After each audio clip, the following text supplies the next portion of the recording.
What time is your session from? Sorry, Sarah. We got 5 minutes. Hello, everyone. I'm just making soup. I will be there shortly.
Hello, everyone.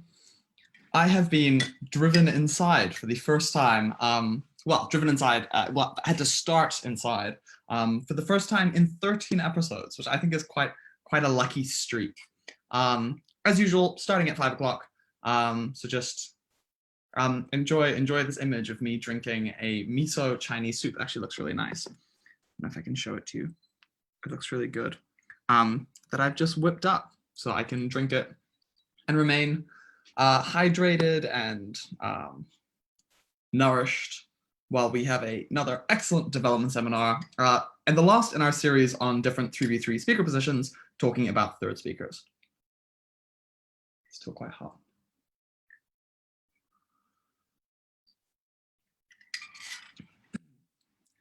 Noise from the bench, cast member just sitting across from me, working away at her medical school stuff.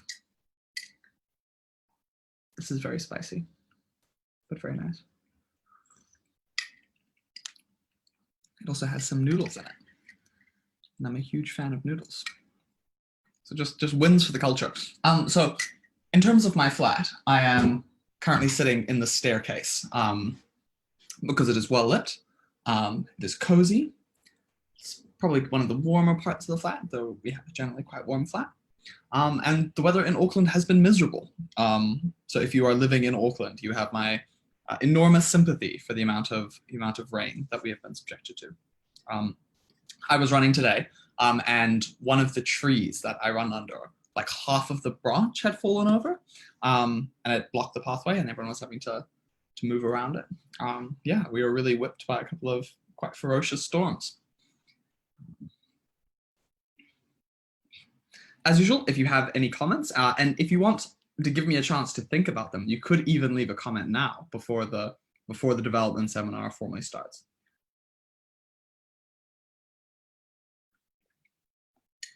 What else is new? As usual, club night tonight. We've been having a very lively motion discussion on the exec Facebook chat, so I think it'll be a very, very good debate.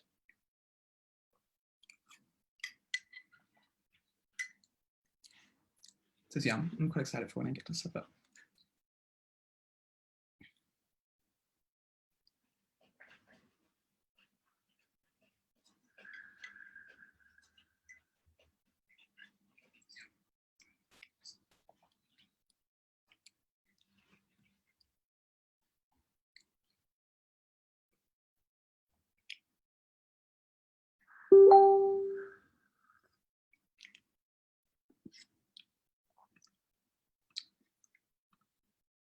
That little bing coming through was a continuation of the very lively exec chat. Okay, so I reckon we can start with some of the just general chat stuff before we dive into the seminar. What has been exciting in the world of debating recently? Obviously, last weekend was Whippersnapper. Enormous amount of effort put in by the incredible Auckland executive, in particular our conveners, Umba and Andre, and obviously Zach Wong doing all the tabbing. And Auckland broke 2 teams, so that was very exciting. Whippersnapper was obviously the first major pre-Australs tournament, and so I think was a good indication of the season season that is coming up for everyone. And obviously, there's been lots of discussion, very contentious discussion online about the future of 3v3 debating. I think that 3v3 debating will probably survive. So hopefully, the seminar I'm going to give you on the very unique position of the third speaker in all of debating, obviously, you can only really have a third speaker in a 3v3 format, will be useful for you going forwards. It is also probably a good moment to note that next week, we're going to do something slightly different with our development seminars. Obviously, we're coming to the end of our semester, so a lot of our other content will be ramped back. But next Thursday, we're going to bring you one more episode before the inter-semester break, and obviously getting into Australs of this development seminar. And it's going to be all about how to train as a debater, what exercises you can do, how you can get better both by yourself and with other people. And I'll be doing it with an excellent guest. So my very nice friend and very well-renowned debater, Conor O'Brien, who is a third speaker. So if you have any third speaker questions that I've not been able to answer, he's going to come on the show next Thursday, and we're just going to have a chat about all of the different things that you can do to help you become a better debater. And obviously, it worked for Conor. So if you are looking for a formal way of approaching debating and getting better at debating, I think that'll be a very useful discussion for you to tune into. In particular, I think what is useful is I have not done a huge amount of 3v3 debating before. So actually not 3v3 debating, I haven't done a huge amount of speaking as a third speaker before. So before I started this seminar, I made sure to message a couple of my friends who spoke third more regular than me. I've very recently switched to speaking third, and it went fairly well at Whippersnapper, but there's still some of the intricacies I'm dealing with. And so what you are going to be hearing today is also the product of some conversations I've had, particularly with Conor as well, who obviously spoke third at the Australs that he won. But it'd be very useful for just having multiple perspectives on a third speaker. And I think hopefully the fact that I have been devoting a lot of my brain power in terms of figuring out how to be an effective third speaker, this seminar will be useful to others of you who are at a similar level of development in terms of your third speaking as me, and are looking to try and figure out some of the intricacies of third speaking. So in many ways, the seminar is just going to follow a lot of the thoughts that I've been having about how to give a third speech. As usual, make sure that you are leaving comments if you want me to answer any of them, or quite in a shocking surprise for any of you who've watched these seminars before, make sure you come along to Club Night afterwards, because Club Night is going to be very good, and fill out the form that'll be on the University of Auckland Facebook page. So the way in which we're going to approach our discussion of third speakers, I'm going to once again break it down into a couple of sections that'll be roughly similar to what we have discussed in terms of first and second speakers, but will obviously be adjusted to some of the nuances of speaking third that aren't true from some of the other positions. So obviously, if you've watched previous seminars that we've done, you'll note that each of the different speakers have a slightly different role within the debate. If you have a first speaker that's all about setting things up and making sure that there's a solid foundation, and if you have a second speaker that's all about extending and shaping, the way you should think about a third speaker, I feel, is really the closer in 3v3 debating. They need to finish all of the arguments, weigh everything in a way that's very logical for the judge. And they're the last one who I think they're obviously the last voice on the team that can really shift the momentum within a debate one way or the other. This is potentially where some of the particularities about different circuits, speaking styles and speaking formats comes in, because often people will note that Australia and New Zealand approach third speaking in a slightly different way. And I think one of the things that reflects is that, particularly in Australian debating, there is probably more latitude for the third speaker to get away with things that we would consider as beyond their ambit in New Zealand. So I think in New Zealand, there's a much more restricted view on how new the material you can do, how much you can shift the case, how much their analysis, new-ish analysis that comes in the form of responses is credited in the overall debate. And so particularly if you're debating overseas, you're going to be wanting to take a very broad approach. You're going to be wanting, in many ways, to do what a second speaker in New Zealand would doing, is pushing all the arguments as much as you can, trying to shift the debate one way or the other. Where in New Zealand, you will be a little bit more limited. You will be pushed back a lot more by judges for bringing up material that is considered too new.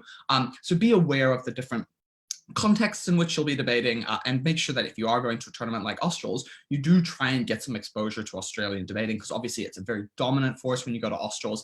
And for many, many years, Australia has produced just incredible third speakers. Like I think in many ways, Australia has been known for producing just phenomenal third speakers, be it at the schools level or at the university level. And in many ways that suits the way in which they perceive the third speaker role as being a finisher in the debates. They've got a lot of latitude to really take the debate by the throat and push it one way or the other.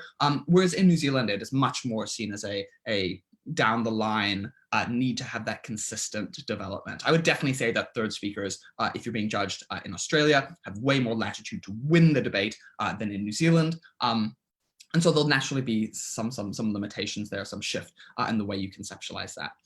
So if you consider the role of a third speaker about really being closing off issues, going through all of your evenness, really winning the debate for your team and in the context of all of the different issues that have been discussed, few things that can help you be more effective at that. So first, I'm going to talk to you about tracking. What should you be doing during the debate while you've got all this time before you speak? And this is the thing that's really freaked me about speaking third, in that a whole debate happens before you even speak, before you can inject your particular perspective on the debate.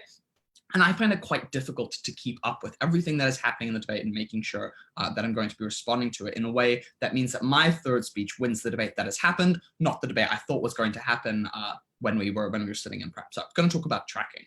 Secondly, I'm going to talk to you about style, so ways in which you can be using your stylistic approach to make your points more impactful at third. And remember, we talk a lot on this development seminar about the concept of trust, about the concept of seeming reasonable or seeming believable, or adding passion and the different binaries between those. So talk about how to navigate that as a third speaker. And then finally, I'll be going through the structural approach that you need as a third speaker. And this will probably be where the bulk of the discussion happens, ways in which you can really, for the adjudicator, win the debate. And not just win it, but win it by an increasing margin. Because what often third speakers do very, very well, they're not just debate winners, they're margin extenders. So they turn a 1-point win into a 3-point win. And one of the big shifts that I've had to have in speaking third is that in terms of like thinking in a leader's reply, I need to win this debate. I was very much being like, okay, what is the least the team needs to do to win the debate? How do we achieve that gap? When that's not necessarily the only thing you should be doing as a third speaker, you also need to be going, okay, how do I win the debate? And then how do I win the debate by X margin? What is the stronger burdens we can put on ourselves as a team? So yeah, going to talk about tracking, going to talk about style, then going to talk about structure and some of the deeper approaches you can have. As usual, flick through some questions. Okay, let's have a chat about tracking. So what should you be doing while everything else in the debate is going on? So the approach that I've adopted as a third speaker is I try not to write an enormous amount of stuff that I'm going to be using within the debate, early within the debate or during prep. So I'll do my prep like I do normally. I'll break it up into a comparative and the framework, try and game out the different possibilities. And then I'll basically, on my sheet of preparation paper, game out to some degree what I think my first speaker is going to be doing. So what are the mechanisms they're bringing? What are the substantive contributions they're having? And then if my second is bringing something unique, I'll also put that in there. Or if they need to develop that during the debate, I'll have them tell me so I can incorporate it. And the usefulness of this is it just means that if you need to scan over something and make sure that in your speech, you're covering everything that your team has contributed, everything that you can eke a couple more points out of, that's something that you can do in a very, very quick way. And then often I'll, if I'm feeling quite good about the prep and I've got a really good understanding of things, or I think I roughly understand what debate's going to go, I tend to try and think about the tipping points in the debate. What are the things, what are like the binaries within the debate where it could go one way or could go the other way? And I just make a list of those. So for example, if the debate is about Ratatouille and whether or not you should reveal the rat, one of the big questions is how do people respond?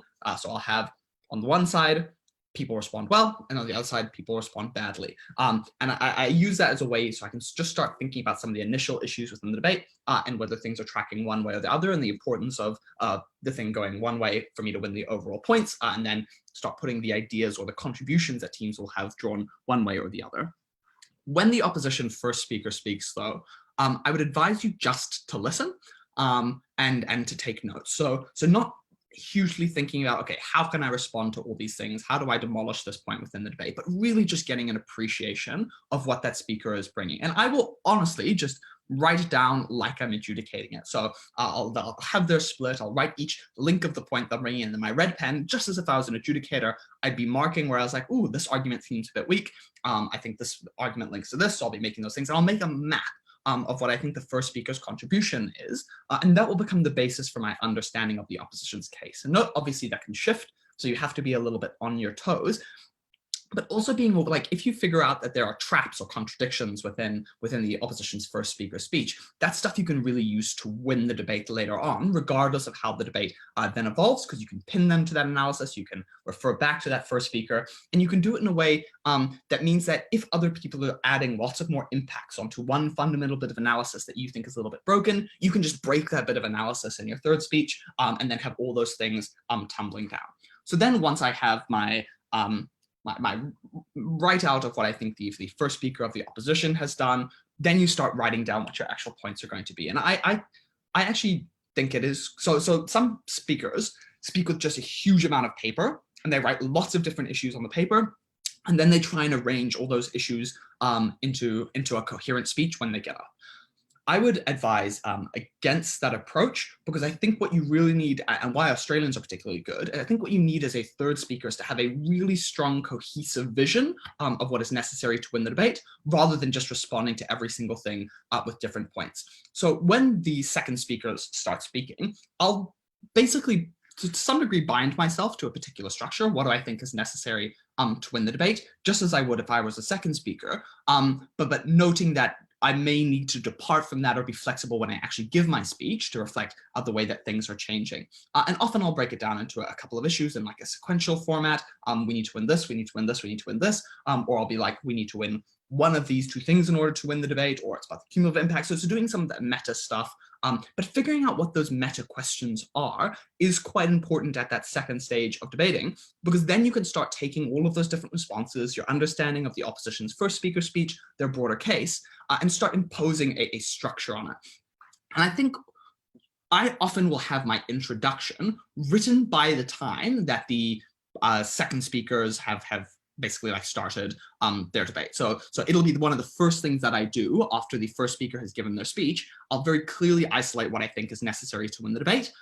Within that, I'll go through how I think the different cases clash against each other. So if they prove XYZ and XYZ, they win this debate. Therefore, in order to win this debate, we need to disprove one of those two links, or it's about assessing multiple things and seeing how they cumulatively stack on one another. So if they prove one thing, but not the next two things, that is not sufficient for them to win the debate. So really start thinking about those like meta questions of what is necessary to win the debate, and then basically just going through and proving it. And I think someone who does this phenomenally, so if you want a good example of an excellent third speech that just hones in on what is necessary for the opposition to win the debate and why they are unable to do those things and therefore lose, is Ben Jackson's speech in the semi-final of Cinnamon Scroll. So just go to the University of Auckland's page, scroll down to the Cinnamon Scroll semi-final that Ben Jackson was in, and just watch his introduction. That introduction is phenomenal because it very just cleanly isolates what the negating team needs to do to win the debate. So not his team, the other team needs to do to win the debate, why they're unable to achieve it,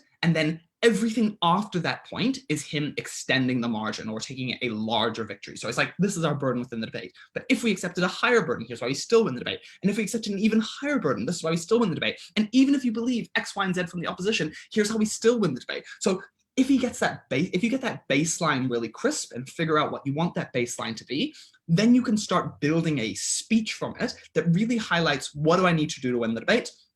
What do I do to win this debate by a lot of points? And if you are struggling to figure out what you need to do to win the debate, desperately ask your teammates, because your third speech will be listless if you cannot very clearly identify and articulate what is necessary for your team to win the debate. So I think often tracking is about that. You are figuring out what those key issues are, and then by the point that the second speakers are finished, you should roughly have your structure. You should roughly have what you think your team's contribution to it has been, and the key objections of the opposition. And then when their third speaker or their second next speaker is speaking, it is just doing that last little bit of work of everything new that comes in their case, that is particular spin on things. Why is that still unable to win the debate?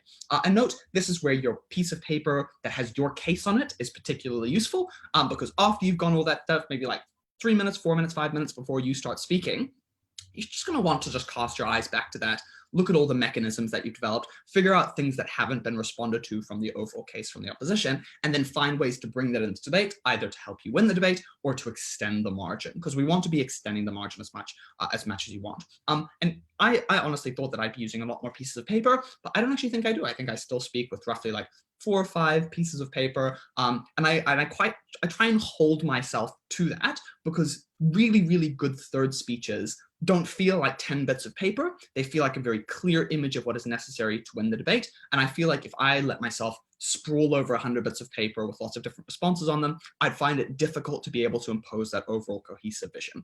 If, of course, you find it easy to impose that cohesive vision when you have lots of different pieces of paper, it is like a good approach in terms of making sure you're responding to each little thing that the opposition says by having just the ability to write down a new thing on lots of papers and then just switch them around. But I personally think that as if you are doing that, you still need to have very clearly in your head, how am I able to win this debate? What is necessary to do? Because if you don't have that, you're just going to be listless, both in your preparation and in terms of being able to give an excellent speech or a speech that helps you win the debate. Okay, so that's tracking. If you have any questions of tracking, I'm very happy to jump back and explain some of the tips and tricks that I use. In particular, I find it very overwhelming to have so many different responses and so much stuff happening in the debate. So some of the ways I try and cut down on that simplicity and really get to the heart. Happy to talk through that more if people have particular things that they want to jump through. But for now, let's jump and talk about style. So what I suggested for second speakers is in many ways, unless you have like a really clear style that really defines you and you want to push, in many ways, I think it's a good speaking position to mold yourself to the demands of the debate. And I think at third, you still need to be cognizant of the demands of the debate. So if there's been 6 shouty speakers, you don't want to shout heaps about just like in a similar way, because it means you won't be able to distinguish yourself. But obviously, you want you to be eking every last amp out of the debate, because if there's room left on the table, no one's going to use it. The reply speaker really isn't able to do a huge amount at the end of a debate. So you're going to be wanting tilting your style as to what you think is most effective for the debate at that moment, rather than necessarily needing to set anything up at the end. So what are some styles that I find particularly effective as a third speaker? I want to remind you that third speakers do incredibly well when they make things feel very certain, when they are very thorough, when they're very, basically they just overwhelm the opposition. They have enough like torque and processing power to convince the judge that your team has done enough to win the debate. And note, to some degree, I think this is maybe a little bit more relevant if you go and debate overseas. A lot of very successful, for example, Australian third speakers are just like overwhelming third speakers. They put a huge amount of like analytical strength on the table. They respond to every single thing. They close off every single argument. And in New Zealand, you maybe will want to pull back on that a little bit, because the judge will ignore some of the like smaller responses that you give and really focus on winning those key core arguments. But what I think is particularly effective of the styles of people who do very, very well, one is I think sometimes that they're quite funny. So obviously debaters and adjudicators will have a little bit of fatigue by the time the third speaker speaks. So you're going to want to make sure that you are conversational or lively or listenable in a way that potentially other speakers, because by virtue of coming earlier in the debate, the adjudicator is a little bit less, oh my God, I've heard these arguments 10 times. So you're going to need to spark it up a little bit, add something that you think is like unique or memorable to the way that you present points. And I often find that like third speakers get away a lot more with just being like ridiculing opposition points at third. And this is not necessarily a habit that I want to encourage, but in many ways, like that combative spirit, that sense of like engagement is what's needed to shock the adjudicator into really listening to your points. But the sparks aside, what I think really sets aside third speaker styles is their sense of comprehensiveness. And that can either come through really clear statements of what is necessary to win. So for example, a Ben Jackson style speech where he just goes through each thing very effectively and explains again and again and again why he thinks he wins on the conditions that he's set up in a beautiful way. Or just like a very, very thorough speech or a very overwhelming speech, which is stylistically incredibly clear. And it's just like stylistically impressive. So if you go back and watch Conor O'Brien's speeches, he's an incredibly loud speaker, which once again, not necessarily something that I think everyone should be emulating. And I think he's very aware of that feedback. But it's a speaking style that definitely cannot be ignored and is often very impressive due to like the comprehensiveness. So he's always closing off arguments. He presents things in a way that means that you can see the like, basically, if you picture like a set of responses as a skeleton of a fish, often you'll see like the spine going through and then all of the little spokes of the responses that he's giving. And so having a really strong skeleton of the way you present points as a third speaker, stylistically often just gives you the power that like the powerful foundation that is necessary to actually do the stuff. Be incredibly wary of being messy. Often if you are a messy third speaker, you cloud your ability to really get to those key issues on which the debate turns. The judge can just get confused. They cannot understand how all of your contributions matter. You can decrease your credibility with the judge. So you need to be quite disciplined as a third speaker. I think people underestimate the amount of discipline that is necessary to give one of those like off-the-cuff speeches that seems just like it flows from nowhere, but it's actually quite like systematic in the way that it deals with the issues within the debate. So make sure stylistically you're engaging not just with the bombast that is often associated with really fun third speakers, but not necessarily effective third speakers, but dealing with the discipline stylistically that really sets apart the excellent third speakers from just third speakers who are lovely to listen to. So I think that those are all of my reckons on third speakers stylistically. There's a lot that can be unpacked there. There's a lot of very good third speakers. So watch some of the third speakers. I often find thirds as hugely entertaining speakers to listen to because the way in which they're trying to win the debate is both about trying to be incredibly impressive or just trying to overwhelm the judge with the way that they're approaching things. But underneath that layer is often a very careful, considered, structural, stylistic approach that obviously works for these particular speakers. Okay, so let's talk about the last and probably the most significant chunk of discussion that we're going to be focusing on, and that's ways in which you should be structuring your speech or structuring your approach to third speakers that win the things that are necessary to win within the debate. And there are three things that I think you should be thinking about in terms of how you set up your speech to make it effective in the minds of the judge. Let me just have some soup.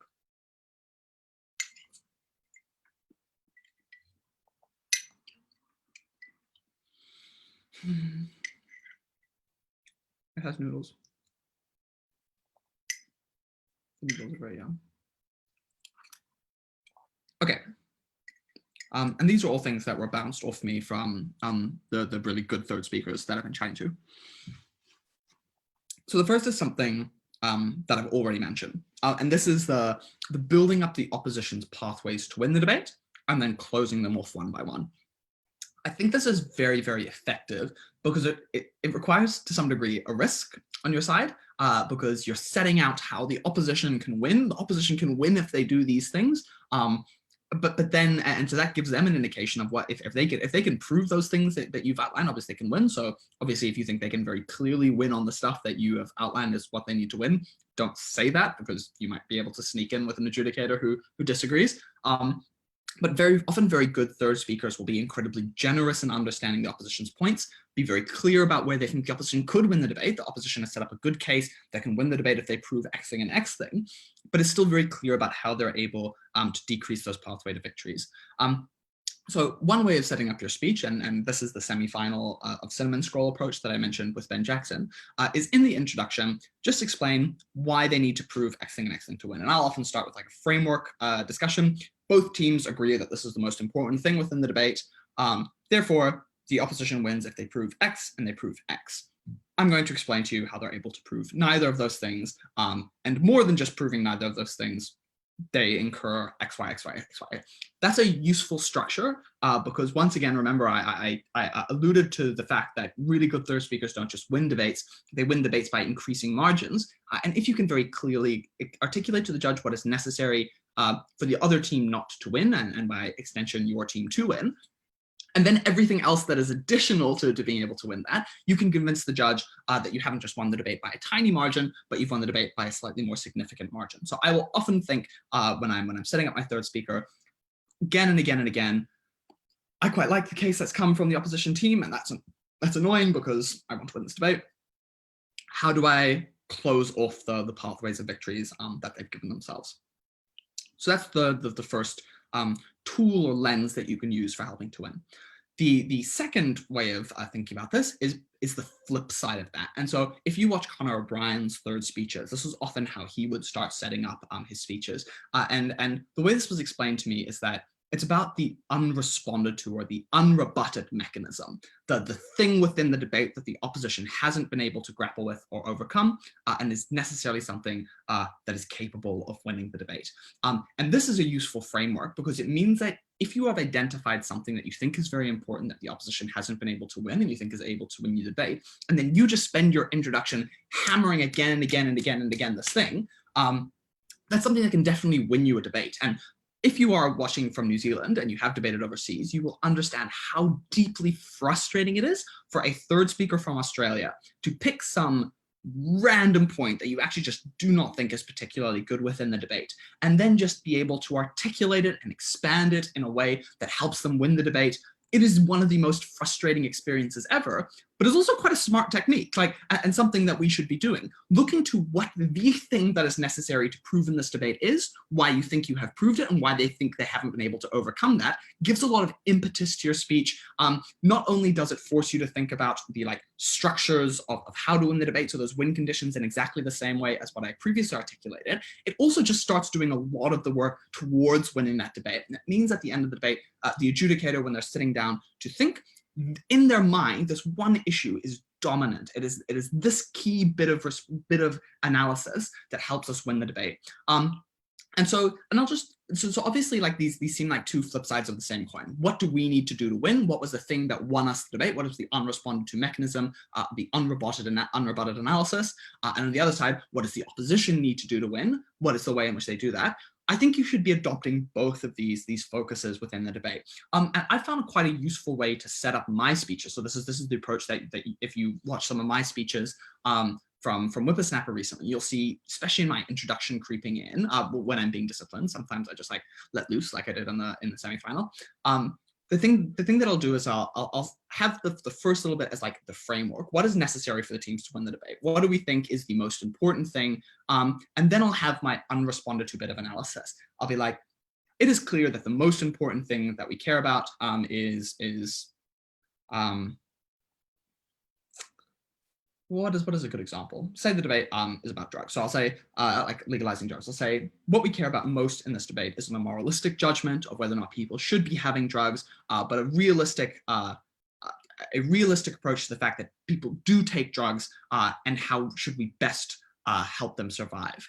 And then I'll add the unrebutted mechanism. What we have told you again and again, I won't say that because I think that's a bit cliched, but being the important analysis within this debate that came from the affirming team is that taking drugs might lead you to overdose, and we should increase access to services, and the only way you do that is legalization. So the key thrust of my case. And then I'll say, in the context of that, in order to win, the opposition need to do one of two things. Either they convince you that that's not true, and I think this is quite a sneaky technique because it sets up your point as something that you think has been proven and puts the burden on the opposition to then disprove it to try and overcome it. So they're very clearly thinking in that, or insert one of their next other pathways to victory. And this can be done quite quickly in 30 seconds. It sets up what you think is important to win the debate. So having that really clearly in the front of your mind, it sets up what you think the unique contribution of your case is, why you think you're going to be able to win the debate. And then it articulates very clearly for the judge the two ways in the context of those frameworks and that really important analysis that you brought, how the opposition could still win this debate. And then often I structure my speech in terms of how they're unable to do that, which in many ways is actually just like artificial labeling. It'll be the same thing as someone who's doing it the other way around of what are the things we need to prove, because if you've identified them correctly, what they need to do to win and what you need to do to win are actually just flip sides of the same coin, and you should be trying to push a particular perspective on that as much as possible. So I try and combine these two approaches, both thinking about the unrebutted strong analysis, the thing that helps you win the debate, and the ways that the opposition can still win the debate. And note, I think particularly that second bit is super important. A lot of really good speakers have given phenomenal speeches all about the stuff that they have added to the debate without a very clear picture of what the ways in which the opposition could still win the debate, and then therefore they just come a cropper because they don't deal with the important analysis. This potentially happened a little bit in our semifinal, where we didn't spend enough time focusing on the ways that the broader mental health community was affected, or the way that norms were changed. We wanted to focus particularly on like political discourse. So maybe more of a response there to me being like, okay, how could the opposition win the debate? Wow, they could win this debate if they convince the judge that this point about mental health is incredibly important. Therefore, I potentially need to readjust my speech, spend a little bit more time dealing with that in order to really close off that structure. So it's a good tool to use in your brain to make sure you are covering the things that are important within the debate. And I often think it does it in a more concrete way than just thinking about what you need to do to win, because you're very familiar with the case, you're biased towards your case. But when it's the opposition's case, you have to be quite appraising. You have to put yourself in the mindset of, okay, as a like average person, what are the bits that I admire about their case? What are the bits that I think could be effective within this debate? And then it focuses you on making sure that you respond to that. Okay, any questions as of yet? No, I don't think there are any questions. What soup are you having? I am having a, so yesterday, me and Sam Huang, friend of University of Auckland Debating Society, went out to, actually no, it was 2 days ago. No, it was yesterday? Today's Thursday. No, it was yesterday. We went to this really cool Sichuan place that do these huge, like enormous bowls of like soup, and you can add there's like like big shelves of things, and you can add as many ingredients, and then they weigh ingredients, and then they make it into a thing. I'll actually just show you a photo. So that's sorry, it's a bit bright for your screen, but it's just an enormous bowl. That's my hand there next to it, so just enormous, and you share it. And we just had some soup left over, so we popped it in a little plastic container, and then I brought it home, and I tonight, because it's quite cold and miserable, I threw in 2 things of noodles, and I threw in a bit of miso paste and some soy sauce, and now it's like a really spicy, like Sichuan-y noodle soup with like the leftover vegetables that they have and some small pieces of tofu. It is just really, really good on a day like today when it is miserable and cold. Excellent question. I think that it'd be quite fun to have like a debating chat show or debating like live stream where we cook and talk about debating and talk about like the culture of debating and why debating is should be understood as a cultural thing. Okay, cool. So if you have that approach of thinking about things to win within the debate, how do you win, how do they win? That's one half of being a good third speaker.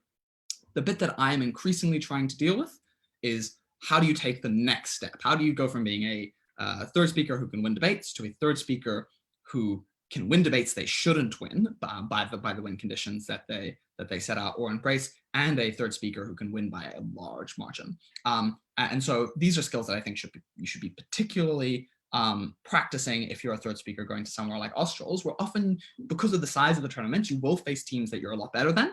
And you will face teams that you're really close to, and you will face teams that are a lot better than you. So thinking about closing the margin for teams that are better than you and widening the margin for teams that are worse than you is a very useful skill, rather than just going to the level of the team you end up facing. So the ways in which you can think about widening margins as a third speaker still flows from that same logical work you were doing in terms of figuring out, oh, sorry, in terms of figuring out what you need to do to win the debate.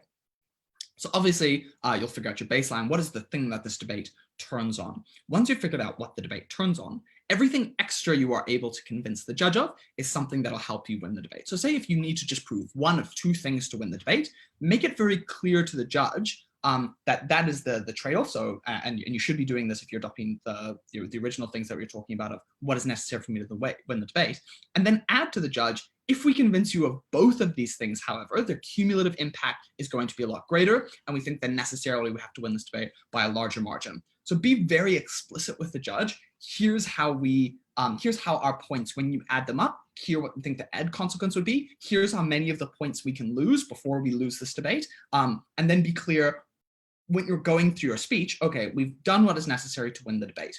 We have also proved you this. So either you take on a higher burden or you add another impact, then we prove you this, then we prove you this. And at the end of this debate, not only have we won the debate, and we win the debate if we're able to convince you of this, we have also convinced you of this, of this, of this. So that is an incredibly effective way to structure your overall speech in terms of making sure you're at the beginning of your speech winning what is necessary to win the debate, but then also building up and building more. And that's quite useful if the debate has broken down in a way where it has a central tipping point, so like one point that you think will win the debate, depending on who wins it, and then some other sub-issues or sub-bits of analysis that you think are important to the debate, but will probably be traded off to the team that is able to win the debate. And then you don't have to concede that if you win the first point, like the very important, but really narrowly, you can probably still convince the judge that a narrow loss and then winning all of these other things mean that these other things should outweigh that. But having that approach is very, very useful in terms of making sure you're dealing with all the different comparatives within the debate. And note, a useful technique for this, and you'll probably have already heard of this, is using even ifs. So be very explicit. Even if we lose this central point, how do we still win the debate? And so after I've spent a lot of time winning the point that I think is necessary to win, I'll make it very clear that even if we do not win this point, if I can convince you of the next three things, I think we win the debate. But if I have convinced you of this and I convince you of the next three things, we have won the debate by a substantial margin, which should be reflected. So yeah, having that approach in terms of widening the margins is quite an effective thing. So that's if you have basically debates that really turn around a single issue. What do you do if you have a debate that has lots of little issues and you're trying to figure out which of the ones you should prioritize, and it doesn't seem like there's a natural one that flows on from there? Note, this approach about widening the margins isn't just effective for an overall case, it's also an approach that you should be bringing into the points themselves. So obviously when you have like a single point, you'll have the question of, do we think it is going to be net good or net bad, the outcome? And often you'll be fighting over trying to like flip a bit of analysis in terms of, is this good for X actor? Isn't this good for X actor? And then you'll have lots of bit of sub-analysis in terms of widening your margins as you go through these little things. In order to convince you that this is going to be good or going to be bad, we think we're able to convince you that it's going to be net good if we convince you of this one little thing. However, we also think that it has this effect, this effect, this effect. Even if we lose this main one, we think we are still able to win if we prove to you the cumulative effect of all of these things is going to be greater than this one issue. But if we're able to convince you of all of these things, the effect is necessarily going to be big. And then obviously that's very effective. It's like, it's almost exactly the same approach as used for the overall debate, but just applied to an individual point of explaining how much you win a point by and why that point is going to be debate winning. Because note, if you get to the end of a point that you think is quite important, but there's other important issues, if you're able to convince the judge that you've won that point in a very significant way or by a large margin, even if you win the other points by small margins, you can then are much more able to convince the judge that this is the material they should win, they should give the debate on, because you have won it by a large margin. You've proved that the effect is going to be great because you've been able to prove X, like all of these little steps in the chain that point to a large cumulative impact relative to the other stuff that you think is more harder fought. So like if we think about margin, like widening margins, it operates on all these different levels. It operates on the debate as a whole, it operates within points, and it operates, and the stuff within points may end up operating in a comparative sense with trying to deal with all of the different points within the debate. So always be thinking about widening those margins, and I think it's quite effective to have that approach of thinking about what is necessary to win the debate, what are the things we're going, where are we going above and beyond in terms of winning the debate, how do we think that should be reflected in the way that this margin operates. Okay, so last thing we'll talk about is just some of the useful skills that you should be working on developing as a third speaker in terms of making yourself a better debater. And once again, we'll probably be talking a lot more about this next week when Connor comes on the program, because he has a lot of like cool drills that he would advise you do in order to boost these skills. But I'm just going to give you a rough down of some of the stuff that I think is particularly important as a third speaker. And then you can start thinking about ways in which to build up that strength in your debating, or you can start figuring out, oh, I think I'm weak in this area. What can I do to help paper over that weakness? So the first excellent skill, and one of the reasons why I never spoke, until very recently had almost never spoken third, is your listening skills. I found it, and for many years, I found it very difficult to listen to a speech while writing a speech. And that is just something you need to practice. I would heavily advise you just to listen to first speeches from various debates or various tournaments that you can get access to, then making sure that you really listen to them as you would as an adjudicator, but also be figuring out how you would then put it into a pre-decided structure in terms of trying to figure out where things go. So that the process of both listening while being able to put material into like a speech and then have it turn into something cohesive is something that is incredibly useful, and all stems from your ability to really listen and isolate the important parts of speeches. And one thing I'd say is listen more closely to splits. Even as an adjudicator, I kind of ignore splits because I know that I'm going to be listening to the rest of the speech. The split really shouldn't obviously they should be signposting as they get to each particular point. So I particularly don't really care about people's splits. But as a speaker, it's so useful. It's so useful to see the things that they think is important within the debate. And then knowing when to tune in terms of listening to particular parts of the speech that you think, oh, that's going to be something that's really interesting. I can spend a little bit more time thinking of this. If it's a really obvious point, don't need to listen as hard. If it's something that you think is going to be quite challenging or quite intricate or really important to winning the debate, you can spend a little bit more time thinking about that as a point. So listening skills, key. Secondly, processing. As a third speaker, way less ability to like pre-write your speech or to be speaking in a way that's heavily supported by notes. And this is once again one of the reasons why I stayed away from speaking third. I really like speaking with my notes. I like having like a clear perspective. I sometimes go off track. So you're going to be wanting to do a lot of practice in terms of just being able to give speeches or make points without a huge amount of support from your notes. And so sometimes that'll mean doing practices where you don't use any notes and seeing if you could just force your brain to think in a structured way off the cuff and be able to create really important bits of analysis, or being able to isolate the important parts of the cases that you want to do. So make sure you're thinking about how are ways that I can build my processing power in terms of being able to do the on-the-cuff stuff that is naturally more present in a third speech than in any of the other speeches. Third is fluency. Often as a third speaker, you're going to have so much to get through, so you need to be speaking in a way that is efficient and understandable. And a way in which you can do this is just record all of your speeches and then listen to them. Force yourself to listen to your voice. Notice the thing that you do badly and then give it back. Often I practice my introductions again. So I'll give a speech and then I'll go away and I'll re-give the introduction, both focusing on like the meta stuff that I've been talking about this whole episode, what is necessary to win the debate, and try and get those structures in, but also being able to explain key concepts in very simple ways that sound very understandable, that are very fluent, and then you can listen to and record yourself doing that. Responsiveness. It is just a very useful skill, especially if you go to Australia, where any response seems to go. No shade to the Australians. To think of lots of responses. So useful thing is listen to a speech. It can be a second speech, can be a third speech, can be a first speech, and then just be following their speech, and then think of as many responses as possible to the thing. So while you're going through, you're thinking about, okay, how should I cluster these responses? Give yourself a little bit of moment to think about the motion and think about what you think their win conditions need to be, thinking about that position of marginality, and thinking about all the ways that you can respond, how necessary each of those responses are to winning the point, and then giving those responses. So that's both a brainstorming ability, brainstorming activity, and one that helps you build that like strategic thinking that is necessary to take someone who's really good at responding to things and beating points to someone who's an excellent debater and making those responses count. Final thing, practice that meta. As I said earlier, I think it's quite useful in introductions. Introductions should be a very clear meta overview, but also the end of the points. So say, for example, you've given a speech and you're like, wow, I think I gave really good analysis, but I don't think I made it impactful within the debate. Listen to your speech, listen up to the point where you've given the good bit of analysis that you think, then pause it, and then give what you think would be the best meta weighing of that within the debate. So focusing on breaking down your speech and focusing on building up each little bit often that meta-analysis, why is this something that is necessary to win the debate? Why do we think we win it? What do we think the different consequences if we do different even ifs in terms of winning the debate? Building up that meta thinking and making sure that it's a very comfortable thing for you to do, and it's not been a comfortable thing for me. So that's something that I'm working particularly hard on before Australs. I think will be very, very helpful in terms of going forward.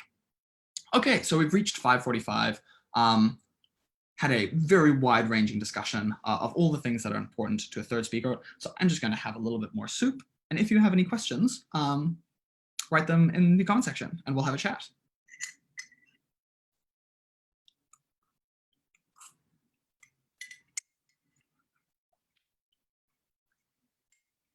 It's very salty, which is nice.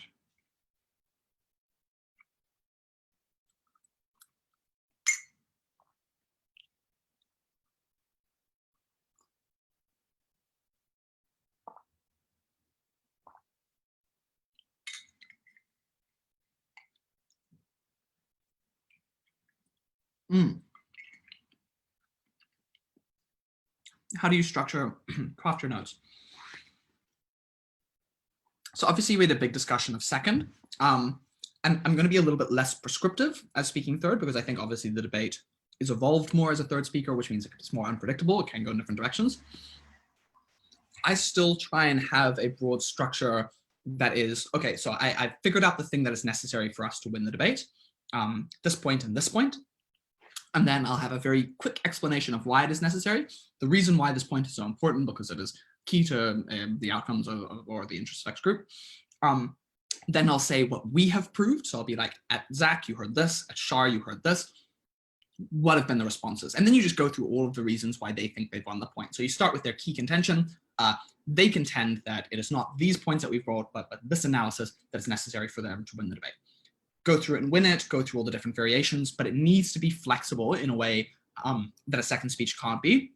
And then I always make sure that I have a pre-written impacting, relevant section where I go through both the impact of the point and the weighing of the point at the end. So that's where you can start building that marginality analysis. That's where you can start building up the impacts, why you think it is particularly important, how many people it affects, how certain it is. You can bring up the weighing, which is basically actually weighing is that marginality analysis. How important is it for you to win the debate based on the impacts you've been able to prove.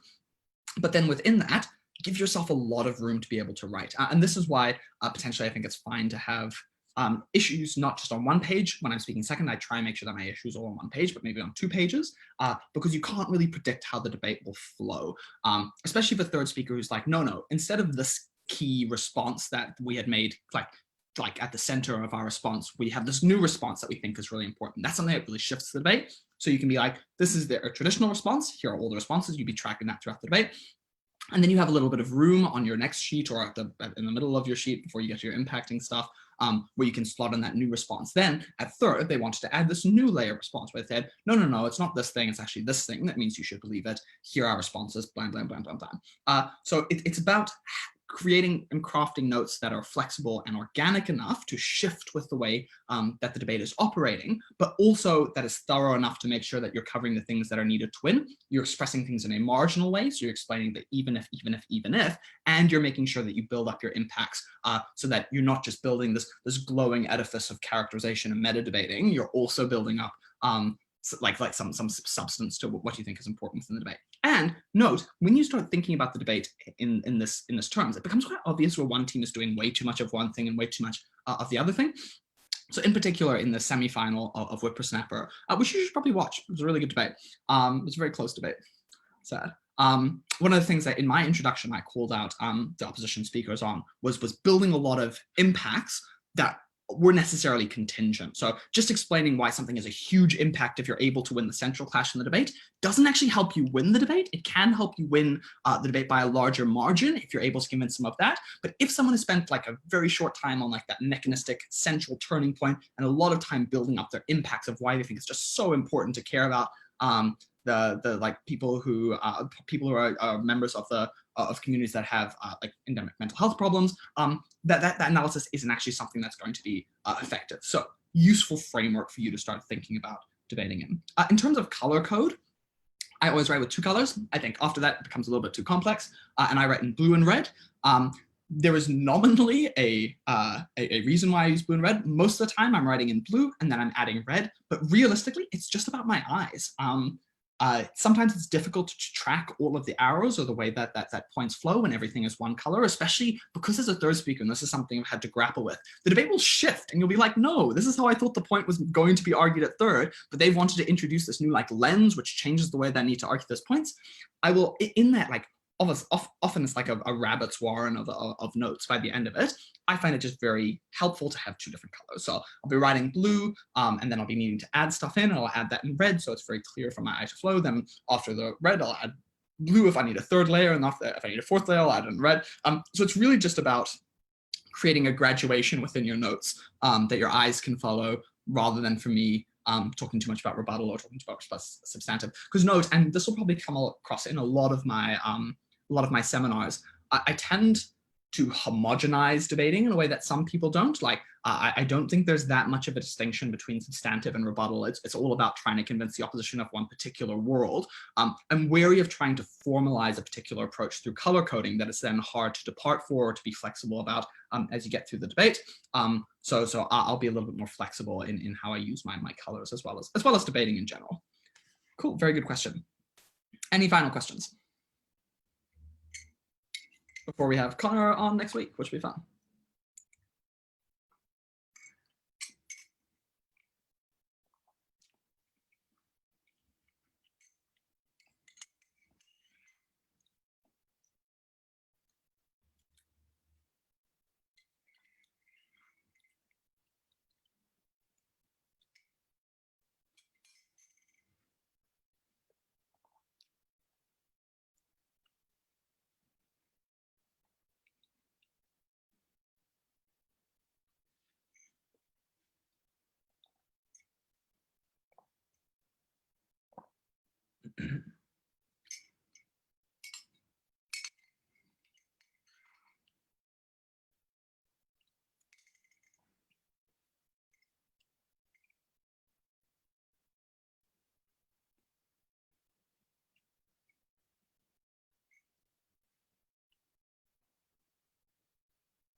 Okay. Unless people have any questions in the last 30 seconds, thank you very much for watching.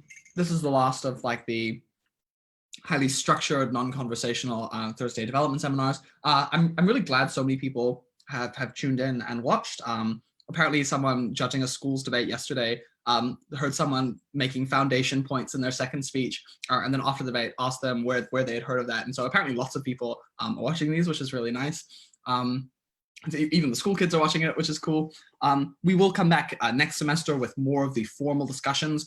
If you have ideas of stuff that we can do, obviously we've covered a huge amount, and with BP debating, there'll be a lot more room to have particular sessions on particular things. But if you have something you particularly want, drop it in the comments, flick me a message, flick Auckland DevSoc a message, and we will try and make that a priority for delivering to you in these development seminars. Thank you again. Hope you have a gorgeous evening, and hope you come to Clubs Night.